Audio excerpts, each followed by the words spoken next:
ఓం నమ శివాయ శ్రీ మాతృ నమః. ఓం శ్రీ సాయిరం. అందరికీ నమస్కారం. రేపే డిసెంబర్ 30 ముక్కోటి ఏకాదశి మంగళవారం. ఎంత పవిత్రమైనటువంటి రోజు, అలాగే చాలా శక్తివంతమైనటువంటి రోజు కూడా. ఈ రోజున 33 కోట్ల మంది దేవతలు భూమి మీదకు వస్తారు అని చెప్పేసి మనకు శాస్త్రాల్లో చెప్పడం అనేది జరుగుతుంది. ఇంత పవిత్రమైనటువంటి రోజున మీరు చేసే పూజలు కావచ్చు, పరిహారాలు కావచ్చు, ఆ దైవానికి చెందాలి అంటే ఇంట్లో ఆడవాళ్ళు పొరపాటున కూడా, అంటే తెలిసి కానీ తెలియక కానీ ఈ కూరను వండినా లేదా తిన్నా కూడా చేతిలో చిల్లి గవ్వ కూడా అనేది మిగలక మీరు చేసే పూజలు మొత్తం కూడా వృధా అవ్వడము, చేతిలో చిల్లి గవ్వ అనేది లేక అప్పులు చేయాల్సినటువంటి పరిస్థితి రావడము, అంతేకాకుండా జన్మజన్మల దరిద్రం అనేది మనల్ని పట్టి పీడించడానికి కొన్ని ఈ కూరలు ఏంటంటే కారణం అవుతూ ఉంటాయి. కూరలు అనేటివి చాలామంది తేలికగా కొట్టి పడేస్తూ ఉంటారు. కానీ కూరలు ఇలాంటి ప్రత్యేకమైనటువంటి తిథుల్లో కొన్ని గ్రహాలకు అంకితం చేయబడుతూ ఉంటాయి. కాబట్టి కూరలు ప్రత్యేకమైనటువంటి ముఖ్యమైనటువంటి పాత్రను పోషిస్తూ ఉంటాయి. నాన్ వెజ్ తినకూడదని అందరూ అనుకుంటూ ఉంటారు. కానీ నాన్ వెజ్ తినకూడదు. నాన్ వెజ్తో పాటుగా కూరగాయల్లో కూడా కొన్ని రకాల కూరలు అనేటివి రేపు ముక్కోటి ఏకాదశి రోజున వండకూడదు, తినకూడదు అని చెప్పేసి మనకు పురాణాల్లో చెప్పడం అనేది జరుగుతుంది. అలాగే వీటితో పాటుగా మీరు చేయకూడని కొన్ని పొరపాట్లు, పూజా విధానం ఎలా చేయాలి ఏంటి, ఇదంతా కూడా మన వీడియోలో అన్ని విషయాలు కూడా చక్కగా వివరంగా వివరించబడ్డాయండి. మీరు ఇంకా ఎక్కడ కూడా వెతుక్కోవాల్సినటువంటి అవసరం అనేది లేదు. కాబట్టి వీడియోని ఎక్కడ కూడా స్కిప్ చేయకుండా చివరి వరకు విని వీడియోకి ఒక లైక్ ఇచ్చి సపోర్ట్ చేయండి. రేపు 30వ తారీఖు మంగళవారంతో కూడుకొని మనకి ముక్కోటి ఏకాదశి వచ్చింది. ఈ ముక్కోటి ఏకాదశిని వైకుంఠ ఏకాదశి అని కూడా పిలుస్తూ ఉంటారు. ఈరోజు చేసే పూజలకు కావచ్చు, అలాగే ఉపవాసాలకు కావచ్చు, చేసే దాన ధర్మాలు కావచ్చు, కోటి రెట్ల పుణ్య ఫలితం అనేది కలుగుతుంది. అంతేకాకుండా ముక్కోటి దేవతల యొక్క ఆశీర్వాదం అనేది మనకు కలుగుతుంది. రేపు తెల్లవారుజామున 3:30 ఏకాదశి ప్రారంభమవుతుంది. ఈ ముక్కోటి ఏకాదశి నాడు శేషపాన్పు పైన ఉన్నటువంటి శ్రీ మహావిష్ణువును దర్శించుకోవడానికి 33 కోట్ల మంది దేవతలు వైకుంఠానికి వచ్చి శ్రీ మహావిష్ణువును ఉత్తర ద్వార దర్శనం చేసుకుంటారు. ముక్కోటి దేవతలందరూ కూడా స్వామివారిని దర్శించుకొని భూలోకానికి వచ్చి భక్తులను ఆశీర్వదిస్తారని చెప్పేసి మనకు పురాణాల్లో చెప్పడం అనేది జరుగుతుంది. అయితే ఇంతటి అద్భుతమైనటువంటి ఏకాదశి రోజు ఎవరు కూడా పొరపాటున వదులుకోవద్దు. దేవతలు సంచరించే ముక్కోటి ఏకాదశి నాడు చక్కగా ప్రతి ఒక్కరు కూడా సూర్యోదయానికి ముందుగానే లేచి ఇంటిని వాకిల్ని శుద్ధి చేసుకోవాలి. అలాగే ఈరోజు పూజతో పాటుగా తులసి కోటను గనక పూజించినట్లయితే, అంటే తులసమ్మ దగ్గర ఒక దీపాన్ని వెలిగించి చక్కగా ప్రదక్షిణలు చేసుకున్నట్లయితే మీకున్నటువంటి అప్పుల సమస్యలు, ఆర్థిక సమస్యలు, జాతక దోషాల నుంచి పూర్తిగా బయటపడగలుగుతారు. ఎవరికైతే సొంత ఇంటి కళ ఉంటుందో, అంటే ఒక అపార్ట్మెంట్ కొనుక్కోవాలి, లేకపోతే ఏదైనా ఒక భూమి కొనుక్కోవాలి, అలాంటివి ఏవైనా ఉంటే ఆ యొక్క కోరికలు ఏంటివి నెరవేరుతాయి అన్నమాట. ఇక ఈ రోజున చక్కగా సూర్యోదయానికి ముందుగానే లేచి ఇంటిని వాకిల్ని శుద్ధి చేసుకోవాలి. గుమ్మానికి బయట ఏంటంటే చక్కగా చీపురుతో ఊడ్చుకోవడము, అలాగే నీటితో శుభ్రంగా కడుక్కోవడము, అలాగే పిండి ముగ్గుతో, అంటే మనకి బియ్యం పిండి ఉంటుంది కదా, ఆ బియ్యం పిండితో ముగ్గు వేసుకొని పసుపు కుంకుమలు అనేటివి చల్లుకోవాలి. అలాగే పల్లెటూర్లు అనుకోండి, చక్కగా ఆవు పేడతో వాకిళ్ళనన్నీ కూడా చక్కగా పచ్చగా కల్లాపు చల్లుకోవడము, పెద్ద పెద్ద ముగ్గులు వేసుకోవడము, పసుపు కుంకుమలు చల్లుకోవడము, గొబ్బెమ్మలు పెట్టుకోవడము, ఇలాంటివి చేయడం వలన లక్ష్మీదేవి వెంటనే ఆ ఇంటిని యొక్క వాకిల్ని చూసి ఆకర్షితులై ఆ ఇంటి లోపలికి అడుగు పెడుతుంది. అలాగే ఈ రోజున వైకుంఠ వాకిళ్ళు ముగ్గులు వేసుకోవడం వలన చాలా మంచి జరుగుతుంది. అంటే మీ ఇంటి మీద ఉన్నటువంటి ఆ యొక్క చెడు ఏదైతే ఉంటుందో అదంతా మొత్తం కూడా పూర్తిగా తొలగిపోతుంది. అలాగే మీరు ఇల్లు కూడా శుద్ధిగా తుడుచుకోవాలి. ఇల్లు తుడిచేటువంటి నీటిలో కాస్తంత రాళ్ళ ఉప్పు, అలాగే కొంచెమంత కర్పూరం అని కూడా చిదిమి వేసి మీరు చక్కగా ఆ నీటితో కనుక ఇల్లు తుడుచుకున్నట్లయితే ఉప్పు అనేది ఏంటంటే నెగిటివ్ వీటిని పూర్తిగా తరిమేస్తుంది. కర్పూరపు యొక్క సువాసన ఏంటంటే ఇల్లంతా కూడా పరిమళిస్తూ ఉంటుంది. తద్వారా లక్ష్మీదేవి మీ ఇంట్లో స్థిర నివాసం ఉంటుంది. విష్ణుమూర్తికి కర్పూరం అంటే చాలా ఇష్టం. అందులో పచ్చ కర్పూరం అంటే చాలా ప్రీతికరం. కాబట్టి ఈ రోజున ఇంట్లో లక్ష్మీదేవి విష్ణుమూర్తికి పూజ చేసుకున్నప్పుడు చివరిలో హారతిని పచ్చ కర్పూరంతో ఇవ్వడం మర్చిపోవద్దు. పచ్చ కర్పూరంతో ఇవ్వడం వలన మీరు చేసే పూజలకు కోటి రెట్ల పుణ్య ఫలితం అనేది కలుగుతుంది. అలాగే ముక్కోటి ఏకాదశి రోజు ప్రతి ఒక్కరు కూడా చక్కగా తెల్లవారుజామున నిద్రలేచి తల స్నానం చేయాలి. అయితే తలస్నానం అంటే షాంపూలతో కానీ లేకపోతే కుంకుడుకాయలతో కానీ మీరు తలస్నానం అనేది చేయకూడదు. ఈ రోజున మామూలు నీటితో మాత్రమే తలస్నానం అనేది చేయాలి. మీరు స్నానం చేసే నీటిలో చిటికెడంత పసుపు కానీ లేదంటే ఒక గుప్పెడు వేపాకు కానీ లేదా గంగాజలాన్ని కానీ మీరు నీటిలో కలుపుకొని స్నానం చేయడం వలన ఏంటంటే మీకున్నటువంటి ఆ యొక్క జాతక దోషాలు కావచ్చు, మృత్యు దోషాలు కావచ్చు, వాహన గండాలు కావచ్చు, ఇలాంటి వాటన్నిటిని కూడా పూర్తిగా బయటపడి విష్ణుమూర్తి యొక్క సంపూర్ణ అనుగ్రహము ఆశీర్వాదాలు మీకు కలుగుతాయి. కాబట్టి ఈ స్నానం ఏంటంటే నది స్నానం అంత పవిత్రం అవుతుంది. కాబట్టి పిల్లలు పెద్దలు అందరూ స్నానం చేసే నీటిలో ఇవి కలుపుకొని మీరు చేసుకోండి. అలాగే స్నానం చేసిన తర్వాత ఏంటంటే పసుపు రంగు వస్త్రాలు ధరిస్తే చాలా మంచిది. విష్ణుమూర్తికి పసుపు రంగు అంటే చాలా ప్రీతికరం. అలాగే లక్ష్మీదేవికి ఎరుపు రంగు వస్త్రాలు అంటే చాలా ప్రీతికరం. కాబట్టి ఈ రోజున పసుపు రంగు కానీ లేదా ఎరుపు రంగు వస్త్రాలు కానీ ధరిస్తే చాలా మంచిది. ఈ రోజున ఏంటంటే ఇంటి గడపలకు చక్కగా పసుపు రాసి కుంకుమ బొట్లు పెట్టేసి ఇంటి ముందల ముగ్గు వేసుకోవడము, ఇంటి యొక్క గుమ్మానికి మామిడి తోరణాలు కట్టుకోవడము, ఇలా చేయడం వలన మీ ఇంట్లోకి ఏంటంటే లక్ష్మీదేవి అడుగు పెడుతుంది. అలాగే ఆడవాళ్ళు పూజ చేసేటప్పుడు ఏంటంటే చక్కగా ఈ పసుపు రంగు లేదా ఎరుపు రంగు వస్త్రాలు ధరించడం, కాళ్ళకు పసుపు రాసుకోవడము, నుదుటిన కుంకుమ బొట్టు పెట్టుకోవడము, జడ వేసుకోవడము, తెల్ల పువ్వులు పెట్టుకోవడము, నల్ల పూసలు వేసుకోవడము, ఇలాంటివి చేయడం వలన మీ భర్త ఆయుష్ సంపాదన పెరుగుతాయి. ఇంకా పూజల్లో మర్చిపోకుండా తులసి ఇళ్ళను కానీ లేదా తులసి మాలను కానీ మీరు సమర్పించినట్టయితే చాలా పుణ్య ఫలితం అనేది కలుగుతుంది. కానీ ఈ రోజున తులసి దళాలు తెంపకూడదండి. ఒకరోజు ముందుగానే తులసి ఆకులు సిద్ధం చేసుకోండి. అలాగే గోమాతలో మనకు ముక్కోటి దేవతలు కొలువై ఉంటారు. కాబట్టి ఈ రోజున గో పూజ చేసిన గోవుకు ఆహారంగా పచ్చ రంగులో ఉన్నటువంటి అంటే పచ్చి గడ్డిని కానివ్వండి, లేదంటే ఆకుకూరలు కానివ్వండి, లేదా బీరకాయలు లేదా ఏదైనా పండ్లు ఏదైనా ఇలాంటివి మీరు ఆహారంగా తినిపించినట్లయితే మీకున్నటువంటి శని దోషాలు, ఏలినాటి శని, అర్ధాష్టమ శని ఇలాంటివన్నీ కూడా పూర్తిగా తొలగిపోయి ముక్కోటి దేవతల యొక్క సంపూర్ణ అనుగ్రహం అనేది కలుగుతుంది. చక్కగా గోవును తాకండి. మీ ఇంట్లో పిల్లల చేత కూడా గోవుకి ఏదైనా తినిపించి గోమాతను తాకి నమస్కారం చేయించండి. అలా చేయడం వలన వారి యొక్క భవిష్యత్తు చదువులు అన్నీ కూడా బాగుంటాయి. ఈ రోజున పూజ చేసేటప్పుడు ఏంటంటే విష్ణుమూర్తి లక్ష్మీదేవి యొక్క చిత్రపటానికి గంధం, కుంకుమ, పుష్పాలతో చక్కగా అలంకరణ చేసి అలాగే తులసి మాలను లేదా తులసి దళాలను సమర్పించి మీరేంటంటే పిండి దీపాలు కానీ మట్టి ప్రమిదల్లో కానీ ఆవు నెత్తితో దీపారాధన చేస్తే చాలా మంచిది. మీరు దీపంలో ఒత్తులు ఎన్ని వేయాలి అంటే 3 ఒత్తులు వేసుకొని దీపారాధన చేస్తే చాలా మంచిది. ఎందుకు అంటే 3 అంటే విష్ణుమూర్తికి చాలా ప్రీతికరం. కాబట్టి ఈ రోజున 3 ఒత్తులు వేసి దీపం వెలిగించండి. పూజ చేసేటప్పుడు విష్ణు సహస్రనామాలను కానీ లేదా ఓం నమో భగవతే వాసుదేవాయ అనేటువంటి మంత్రాన్ని జపించడం వలన కోటి జన్మల పుణ్య ఫలితం అనేది కలుగుతుంది. ఈ రోజున రావి చెట్టును తాకితే మీకున్న జాతక దోషాలు తొలగిపోయి మీకు నిండు నూరేళ్ల ఆయుష్ పెరుగుతుంది. అలాగే ఈరోజు మీరు ఇంటికి ఒక పసుపు ప్యాకెట్ని, ఒక రాళ్ళ ఉప్పు ప్యాకెట్ని తీసుకొచ్చుకుంటే చాలా మంచిదండి. పసుపు అంటే విష్ణుమూర్తికి ఎంతో ప్రీతికరం. అలాగే ఉప్పు అంటే లక్ష్మీదేవికి ఎంతో ప్రీతికరం. కాబట్టి విష్ణుమూర్తి లక్ష్మీదేవి యొక్క రూపాలైనటువంటి ఈ రోజున ఒక పసుపు ప్యాకెటు అలాగే ఒక ఉప్పు ప్యాకెట్ని తీసుకొచ్చుకుంటే చాలా మంచిది. లక్ష్మీదేవి మీ ఇంట్లో స్థిర నివాసం ఉంటుంది. ఈ రోజున ఆడవాళ్ళు చేతికు ఎరుపు రంగులో ఉన్నటువంటి మట్టి గాజులు వేసుకుంటే చాలా మంచిది. అలా అంటే మట్టి గాజుల యొక్క ఆ యొక్క సవ్వడి ఏదైతే ఉంటుందో అది మీ ఇంట్లో ఉన్నటువంటి నెగిటివ్ ఎనర్జీని మొత్తాన్ని కూడా పూర్తిగా తరిమివేస్తుంది. కాబట్టి ప్రతి ఇంటి ఇల్లాలు కూడా చక్కగా చేతులకు మట్టి గాజులు వేసుకొని మీరు పూజ చేసుకోవడం వలన మీ యొక్క పూజకు సంపూర్ణమైనటువంటి ప్రతిఫలం అనేది కలుగుతుంది. ఇంకా ఈ రోజున పొరపాటున కూడా మీరు కొన్ని పనులు అనేటివి చేయకూడదు. అవి చేస్తే చాలా ఇబ్బంది పడవలసినటువంటి పరిస్థితి వస్తుంది. ఈ రోజున చీపురును ఎట్టి పరిస్థితుల్లో కూడా ఇంటికి కొనుక్కొని తెచ్చుకోకూడదు. చీపిరిని తెచ్చుకుంటే మనకు చీపిరి లక్ష్మీదేవి స్వరూపమే. కానీ ఈ ముక్కోటి ఏకాదశి రోజున తెచ్చుకుంటే మాత్రం చాలా కష్టాలు అనేటివి వస్తాయి. సంపాదన అనేటివి తూడ్చుకుపోతుందని అంటారు.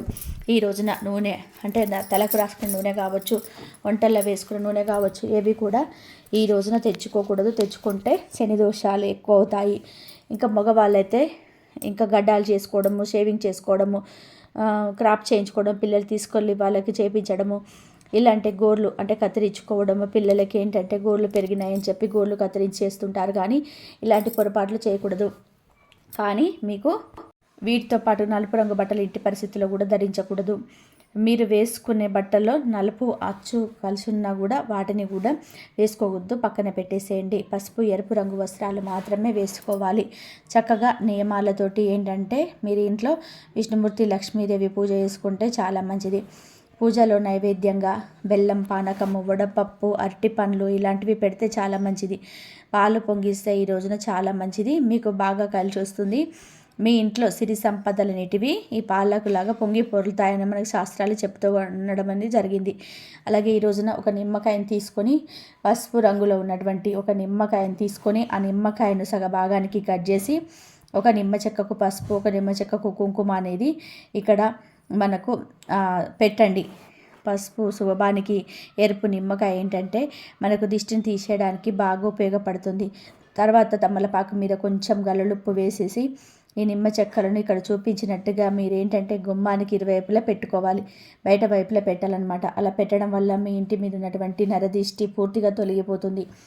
అలాగే ఇంకొక నిమ్మకాయని తీసుకొని ఇక్కడ మనకు కొడుకులు ఎవరైతే ఉన్నారో వారి దిష్టి అనేది తీసేసుకోవాలన్నమాట. ఈ విధంగా కొడుకులు ఉన్నవారు చాలా జాగ్రత్తగా ఉండాలండి. ఇప్పుడు టైం అనేది అసలు మనకు బాగోలేదు కాబట్టి ఎన్నో ప్రమాదాలు జరుగుతున్నాయి కాబట్టి కొడుకులున్న ప్రతి ఒక్క తల్లి కూడా ఒక నిమ్మకాయ తీసుకొని 4 భాగాలుగా మంచిగా పువ్వులు లాగా కట్ చేసుకొని ఆ నిమ్మకాయ లోపల అలా మనకేంటంటే రాళ్ళ ఉప్పు, అలాగే ఒక స్పూను నల్ల ఆవాలు, కుంకుమ ఈ మూడింటిని కలిపినటువంటి ఆ యొక్క మిశ్రమాన్ని నిమ్మకాయల లోపల పెట్టాలి. తర్వాత ఒక ప్లేట్ తీసుకొని ఆ ప్లేట్లో కుంకుమ కలిపినటువంటి నీటిని శుభ్రం చేసుకోవాలి.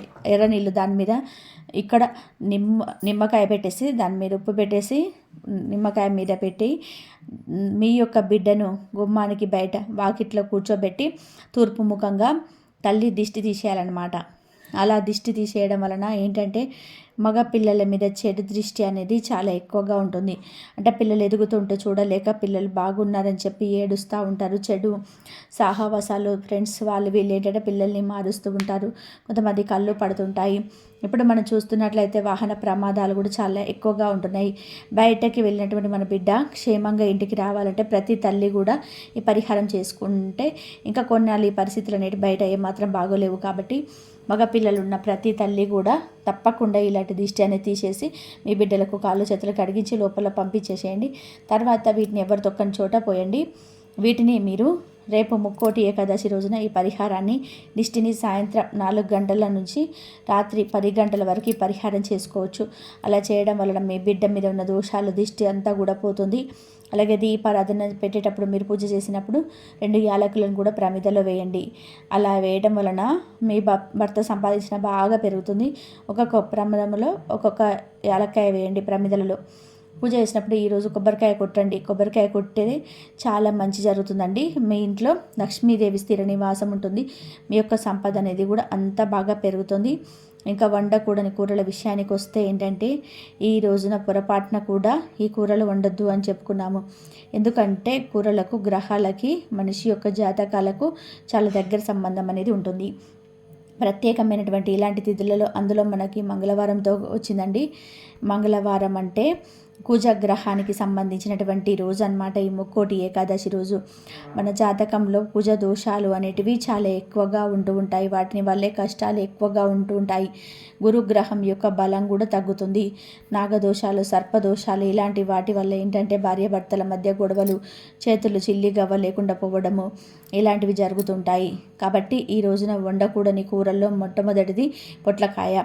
పొట్లకాయ ఎందుకు అంటే శ్రీ మహావిష్ణువుకు శయనించేది శేషపానుపు పైన, అంటే విష్ణుమూర్తికి ఇట్లా శేషపానుపు పైన శయనించటం చాలా మంచిది, ఎంతో ప్రీతికరం. కాబట్టి నాగుపాము రూపంలో ఉన్నటువంటి పొట్లకాయను వండటం వలన తినడం వలన మీకు జన్మ జన్మల దరిద్రం అనేది పట్టి పీడిస్తుంది. విష్ణుమూర్తి యొక్క ఆగ్రహానికి గురి అవుతారు. కాబట్టి పొట్లపాయను పొరపాటున కూడా వండొద్దు, తినొద్దు. తర్వాత మీకు నెగిటివ్ని ఎక్కువగా పెంచే వంకాయ. ఈ వంకాయ కూడా మనకి ఎరుపు రంగులో పోల్చి ఉంటుంది. అలాగే నలుపు రంగులో అంటే వైలెట్ కలర్లో ఉంటాయి. కాబట్టి ఈ వంకాయలను కూడా వండొద్దు. తర్వాత ఎర్రటి రంగులో ఉన్నటువంటి టమాటాను, రేపు ఎట్టి పరిస్థితుల్లో టమాటాలను మీరు పప్పులో కానీ చారులో కానీ ఎక్కడ కూడా వేయొద్దు. మీకు కుజ దోషాలు అనేటివి చాలా ఎక్కువ అవుతాయి. కాబట్టి ఎర్రటి రంగులో ఉన్నటువంటి టమాటాలను వండొద్దు. తర్వాత దోసకాయలు వండితే కొన్ని రకాల దరిద్ర దోషాలు పట్టి పీడిస్తాయి. తర్వాత చేదుగా ఉన్నటువంటి కాకరకాయ, రేపు మనం నోటి తీపి చేసుకుంటూ ఉంటాం పండగ కాబట్టి ఈ కాకరకాయ మాత్రం చేదుగా ఉంటుంది కాబట్టి కొన్ని రకాల కష్టాలను సమస్యలను పెంచుతుంది కాబట్టి కాకరకాయను వండొద్దు. అలాగే మెంతుల్ని కూడా ఈ కూరల్లో వేయొద్దు. ఇక దుంపల్ని అంటే బంగాళదుంపలు కావచ్చు, ముల్లంగి కావచ్చు, ఇట్లా మనకి కొన్ని రకాల చిలకడ దుంపలు, స్వీట్ పొటాటోస్, వీటిని కూడా వండొద్దు. వీటితో పాటుగా గోరు చిక్కుళ్ళు, అలాగే మామూలు చిక్కుళ్ళు మనకు 2 ఉంటాయి కదండి, వీటిని కూడా ఈ చిక్కులను వండొద్దు. చిక్కుల్లో వండితే రేపు మీరు చిక్కుల కొడుకును తెచ్చుకున్నట్టే. మీ జీవితం అంతా కూడా సమస్య లేని చిక్కులతో ఇబ్బంది పడే అవకాశం అనేది ఉంటుంది. తర్వాత కుజగ్రహానికి సంబంధించిన ఎర్ర కంది పప్పును కూడా రేపు పొరపాటున కూడా వండొద్దు, తినొద్దు. ఇవి ఏంటంటే ఎరుపు రంగులో ఉంటాయి కాబట్టి వీటిని వండడం వలన చాలా ఇబ్బంది పడాల్సినటువంటి పరిస్థితి అనేది వస్తుంది. కాబట్టి ఎర్ర కంది పప్పును వండొద్దు. కుజ దోషాలు ఎక్కువ అవుతాయి. మీకు కావాలంటే పచ్చ కంది పప్పును వండుకొని తినొచ్చు, ఇబ్బంది అనేది ఉండదు. తర్వాత బీరకాయలు కూడా రేపు పొరపాటున కూడా వండొద్దు.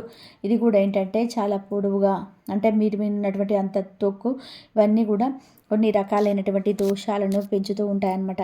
వీటితో పాటుగా గుమ్మడికాయ జ్యూసులను ఈ మధ్య చాలా ఎక్కువగా వాడుతున్నారు. కానీ రేపు బూడిద గుమ్మడికాయను కానీ, బూడిద గుమ్మడికాయ జ్యూసును కానీ, అలాగే తీపి గుమ్మడికాయను సాంబార్లో వేసుకోవడము, దప్పడం చేసుకోవడము, ఇలాంటితో పాటుగా సొరకాయ వండుకోవడం కానివ్వండి, సాంబార్లో వేసుకోవడం కానీ, పాలు పోసుకొని వండుకోవడం కానివ్వండి, ఇలాంటి పొరపాటున కూడా చేయొద్దు.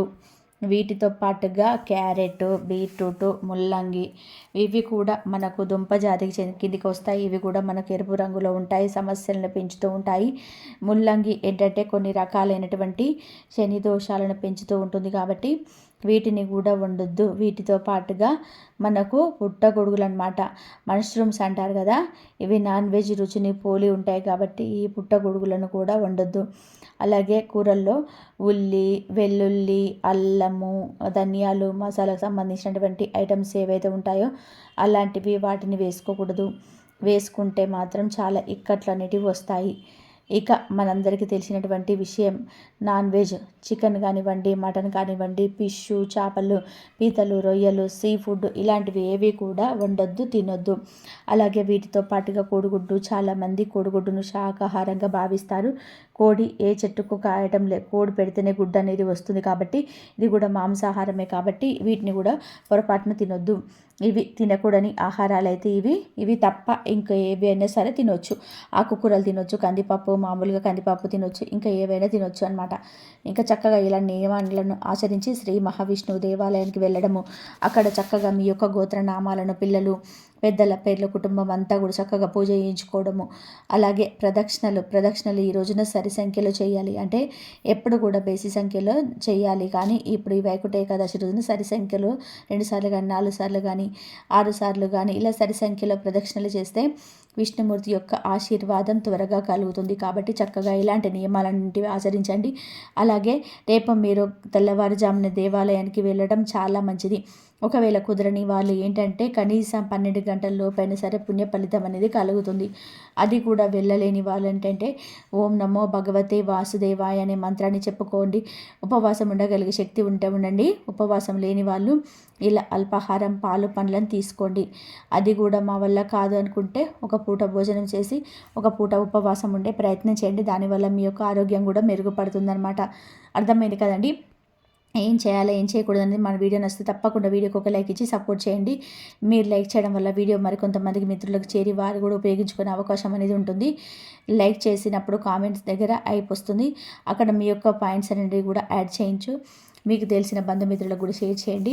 ఇంత విలువైనటువంటి సమాచారం తెలియజేసినందుకు వీడియోకి ఒక లైక్ ఇచ్చి సపోర్ట్ చేస్తారని చెప్పి మనస్ఫూర్తిగా కోరుకుంటూ కామెంట్ బాక్స్లో ఓం నమో భగవతే వాసుదేవాయ అని చెప్పి కామెంట్ చేయండి. అలాగే మొట్టమొదటిసారిగా మన ఛానల్ని చూస్తున్నట్లయితే సబ్స్క్రైబ్ చేసుకొని అలానే బెల్లుని క్లిక్ చేయండి. మరొక మంచి విశేషంతో మళ్ళీ కలుద్దామండి. ధన్యవాదాలు ఇంతవరకు చూసినందుకు.